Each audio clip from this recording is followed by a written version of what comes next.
తిరిగి BCN news కి స్వాగతం.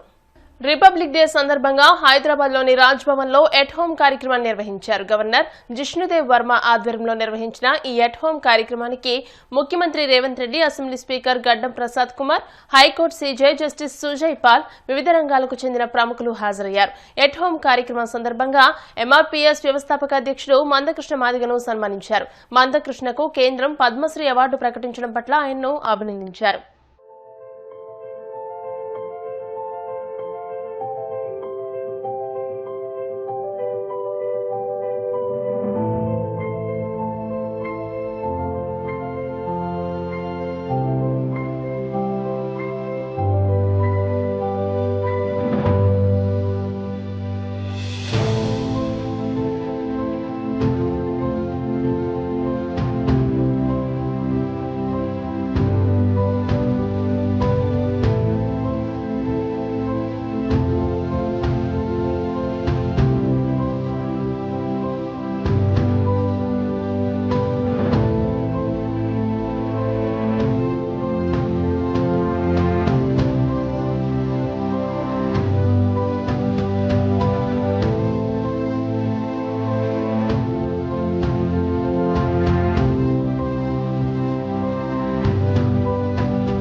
గుంటూరు కమిషనర్ ఒంటరివాడు కాదని, ఆయనకు తామంతా అండగా ఉంటామని ఎమ్మెల్యే బూర్ల రామాంజనేయులు పేర్కొన్నారు.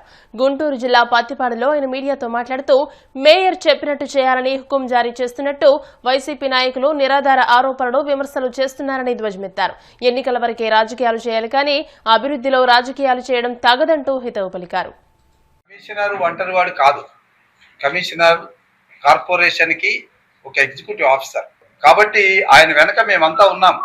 అభివృద్ధికి జరుగుతున్నటువంటి పనుల్లో మరి నిర్లక్ష్యానికి గురైనటువంటి కాంట్రాక్టర్లకి పేమెంట్ ఇచ్చేటటువంటి విషయంలో ఆయన చొరవ చూపితే ఆయన మీద నిందలు వేయడం అనేటువంటి సబబు కాదు.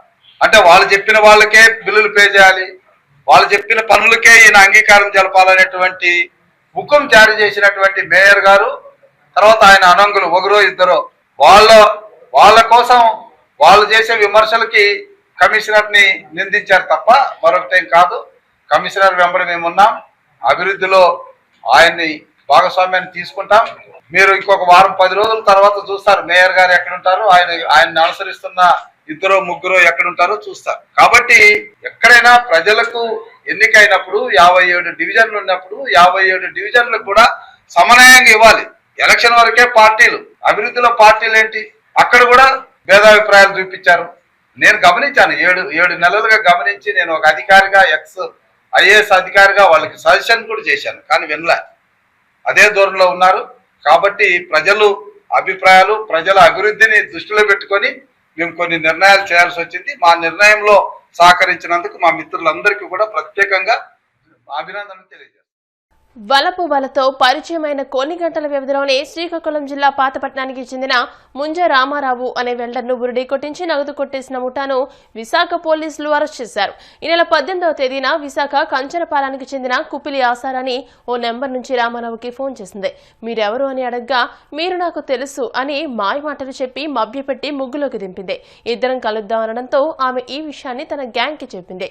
తగరపు వలస పరిధిలోని సంగి వలస మూడుగుళ్ల అమ్మవారి ఆలయం వద్ద నిరీక్షించిన నిర్వహించిన రామారావు వద్దకు 6 అపరిచిత వ్యక్తులు ద్విచక్ర వాహనాలపై వచ్చి బెదిరింపులకు పాల్పడి ఆయన జేబులోని 10,000 రూపాయలు, సంచిలో ఉంచిన మరో 40,000 రూపాయలు, సెల్ ఫోన్ను తీసుకుని ఫోన్ పే ద్వారా 8,900 లాక్కుని పారిపోయారు.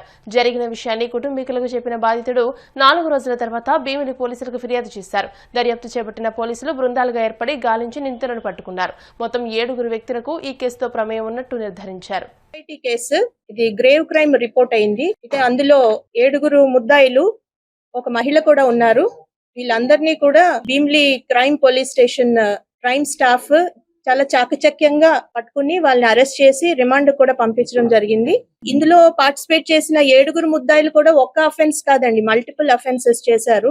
A1 అక్యూజ్డ్, మెయిన్ అక్యూజ్డ్ ఎవరైతే ఉన్నారో అతని మీద 4 కేసులు ఉన్నాయి. తను విజయనగరం 2 టౌన్ PS లో రౌడీ షీటర్ కూడాను. అలాగే A2 మీద 1 కేసు ఉంది. A3 మీద 5 కేసులు ఉన్నాయి. అందులో 2 కేసెస్ 376 అంటే రేప్ కేసులు కూడా ఉన్నాయి. A4 కి ఇదే కేసు ఫస్ట్ కేసు. A5 కి 2 కేసులు ఉన్నాయి. A5 కూడా వాసుపల్లి శ్యామ్ ప్రకాష్ అని, ఇతను కూడా రౌడీ షీటర్. మన సిటీలోనే MVP పోలీస్ స్టేషన్ లో ఈయన మీద రౌడీ షీట్ కూడా ఉంది. A6 కి 1 కేసు ఉంది.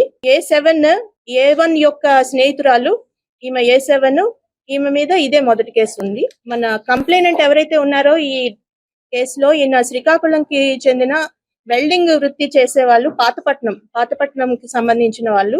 ఈయనకి ఒక ఫోన్ కాల్ వచ్చింది.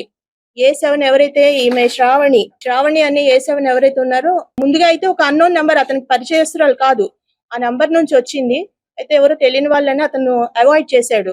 18వ తారీఖున ఫోన్ వస్తే మరలా రెండో రోజు 19వ తారీఖున ఇతని కూతుర్ని భీమిలి లిమిట్స్ లో ఉన్న తగరపురల్స నారాయణ కాలేజ్ హాస్టల్లో జాయిన్ చేయడానికి వచ్చినప్పుడు మరలా సెకండ్ టైం ఫోన్ కాల్ వచ్చింది. ఈసారి ఈయన మాట్లాడితే ఆమె చాలా స్నేహంగా మాట్లాడి కలుద్దామని కూడా చెప్పడం జరిగింది. అయితే ఈ అమ్మాయిని, తన కూతుర్ని హాస్టల్లో జాయిన్ చేసేసి ఈమె చెప్పిన ప్లేస్ కి ఎక్కడైతే వెయిట్ చేయమందో అక్కడ వెయిట్ చేస్తున్నాడు అనమాట. అది ఎక్కడ, ఆల్మోస్ట్ ఆ రోజు 19వ తారీఖు సాయంత్రం 4:30 ఆ టైంలో అనిట్స్ కాలేజ్ 3 టెంపుల్స్ అంటారు, తగరపల్స, అక్కడ ఇతను వెయిట్ చేస్తున్నాడు అనమాట. వెయిట్ చేస్తుంటే ఒక 5 to 6 persons 2 2-wheelers మీద వచ్చి ఈయన్ని బెదిరించారు బాగాను. నీకు ఒక అమ్మాయితో పరిచయం ఉంది, ఆ అమ్మాయి ఏమైంది, ఆ అమ్మాయిని ఏం చేసావు, నువ్వేమైనా కిడ్నాప్ చేసావా, ఇలా రకరకాలుగా ఇతన్ని భయపెట్టి ఇంకొక ప్లేస్ కి తీసుకెళ్లారు. రఘు కాలేజ్ దగ్గర పరిసరాల్లోకి తీసుకెళ్లి బాగా బెదిరించి, ఇతని దగ్గర కొంత క్యాష్ ఉంది, 10,000 పర్స్ లో ఉంది, 40,000 ఇతని దగ్గర ఉన్న బ్యాగ్ లో ఉంది, మొత్తం 50,000 క్యాష్. అలాగే ఇతని ఫోన్ కూడా, సెల్ ఫోన్ కూడా లాక్కుని వెళ్ళిపోయారు, రియల్మీ ఫోన్.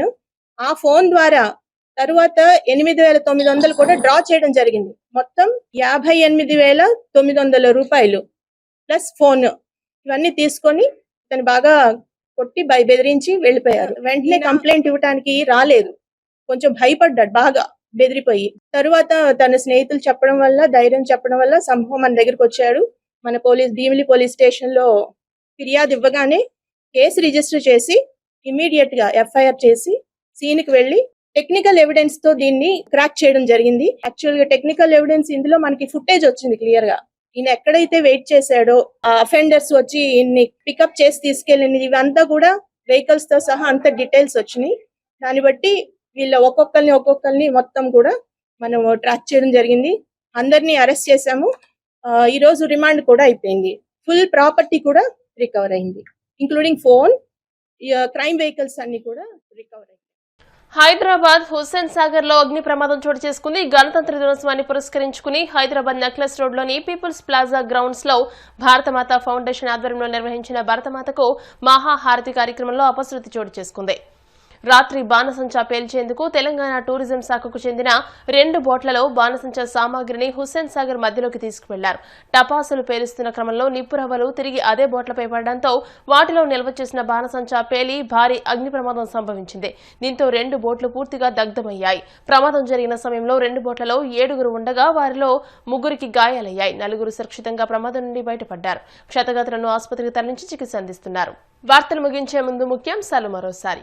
విజయవాడలోని ఏపీ రాజ్ భవన్ లో ఎట్ హోమ్ కార్యక్రమం. హాజరైన కూటమి ప్రభుత్వ పెద్దలు, ఉన్నతాధికారులు, న్యాయమూర్తులు. నర్సాపురంలో పలు ఇళ్లలో చోరీలకు పాల్పడుతున్న నిందితులు అరెస్ట్. వారి వద్ద నుండి 50 గ్రాముల బంగారం, 150 గ్రాముల వెండి స్వాధీనం చేస్తున్న పోలీసులు.